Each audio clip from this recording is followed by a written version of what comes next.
आप देख रहे थे अभी इस वक्त की सुर्खियां। खबरों पर डालते हैं विस्तार से नजर। पहले खबर बात दिल्ली से जुड़ी सियासत की। पूर्वांचलियों के अपमान का मुद्दा इस समय दिल्ली विधानसभा चुनाव में गरमाया हुआ है। अरविंद केजरीवाल द्वारा पूर्वांचल वासियों पर दिए गए अपमानजनक बयान के बाद से बीजेपी और कांग्रेस आम आदमी पार्टी पर जोरदार हमला बोल रही है। बीजेपी ने आज केजरीवाल के खिलाफ विरोध प्रदर्शन किया तो पुलिस ने मनोज तिवारी समेत कई बड़े बीजेपी के कार्यकर्ताओं को हिरासत में भी लिया। दिल्ली में वोट काटने के नाम पर शुरू हुई सियासत के बाद पूर्वांचलियों के मुद्दे पर सभी दल आपस में उलझे नजर आ रहे हैं। आम आदमी पार्टी इस मुद्दे पर बचाव की मुद्रा में दिखाई पड़ रही है। पूर्वांचलियों का अपमान, मचा सियासी घमासान। दिल्ली की लड़ाई पूर्वांचल के लोगों के सम्मान पर आई। दिल्ली के दंगल में अब वोटर लिस्ट के बाद नया मुद्दा आ गया है पूर्वांचल के लोगों के सम्मान का। इस मुद्दे पर बीजेपी और कांग्रेस दोनों आम आदमी पार्टी के खिलाफ आक्रामक हो गए हैं। दरअसल आम आदमी पार्टी के संयोजक अरविंद केजरीवाल ने गुरुवार को चुनाव आयोग से मुलाकात के बाद पूर्वांचल के लोगों के खिलाफ बयान दे दिया, जिसे लेकर बीजेपी ने मुद्दा बनाया और केजरीवाल के खिलाफ मोर्चा खोल दिया। बीजेपी का कहना है कि केजरीवाल समय समय पर पूर्वांचल के लोगों को अपमानित करते रहते हैं। 15 दिन में 13,000 नए वोट बनने की एप्लीकेशन आई है। जाहिर तौर पे ये यूपी और बिहार से ला के यूपी आसपास के स्टेट से ला के फर्जी वोट बनवा रहे हैं ये लोग। जिस तरह से कल आपने हमारे पूर्वांचल के भाई बहनों को फर्जी वोटर कहकर पूरे पूर्वांचल समाज का जो नाम खराब किया है, बदनाम किया है, वो बेहद निंदनीय है। अरविंद केजरीवाल के बयान के बाद बीजेपी ने शुक्रवार को मनोज तिवारी के नेतृत्व में पूर्वांचल सम्मान मार्च निकाला। बीजेपी के कार्यकर्ताओं ने इस मार्च के दौरान पूर्व सीएम अरविंद केजरीवाल के घर का रुख किया।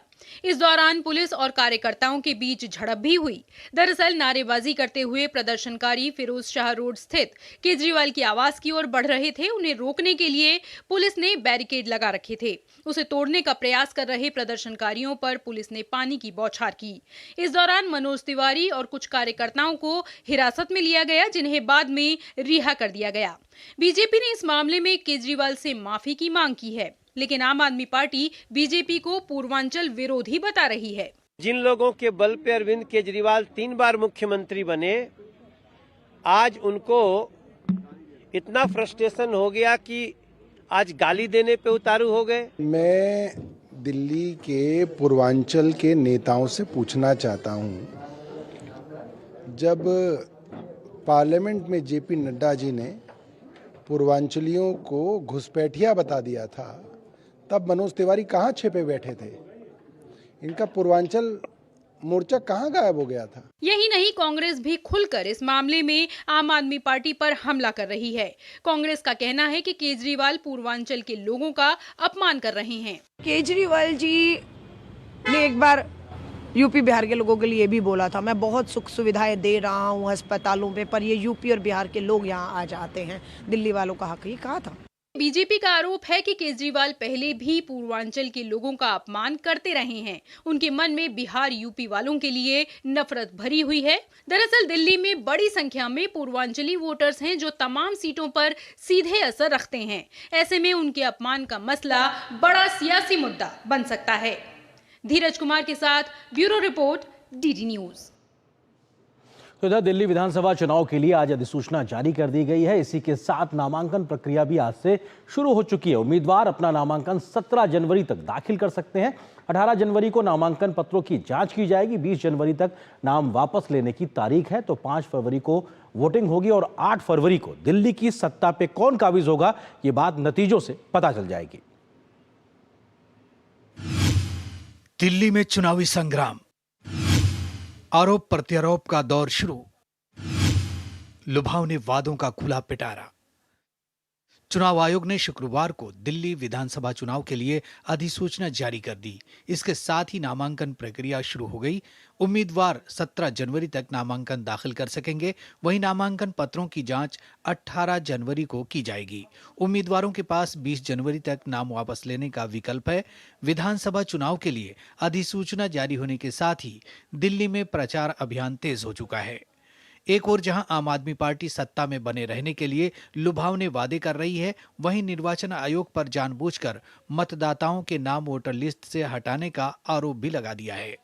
दूसरी ओर भाजपा ने केजरीवाल पर महिलाओं का अपमान करने और रोहिंग्या वोटरों का संरक्षण करने का आरोप लगाया है, जबकि कांग्रेस ने केजरीवाल पर नई दिल्ली छोड़ अपने लिए कोई और सीट तलाशने का दावा किया है।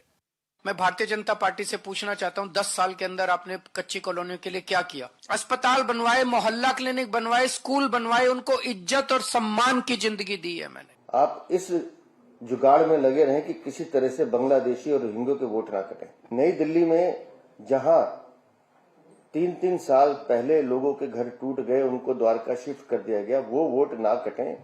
जिन लोगों की मृत्यु हो गई है, जो लोग यहाँ से शिफ्ट हो गए हैं, उनके भी वोट ना कटे, इसके लिए आप नई दिल्ली विधानसभा में लड़ते हैं। जब से संदीप दीक्षित जी नई दिल्ली पहुंचे हैं, उनको नई दिल्ली से बाहर का कुछ दिख ही नहीं रहा है।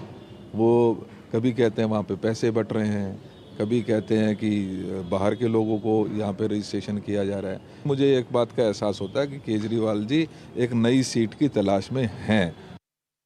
दिल्ली चुनाव को लेकर शुक्रवार सुबह भाजपा के राष्ट्रीय अध्यक्ष जेपी नड्डा के घर पर केंद्रीय गृह मंत्री अमित शाह की उपस्थिति में भाजपा कोर कमेटी की बैठक हुई, जिसमें पार्टी उम्मीदवारों और चुनावी तैयारियों का जायजा लिया गया।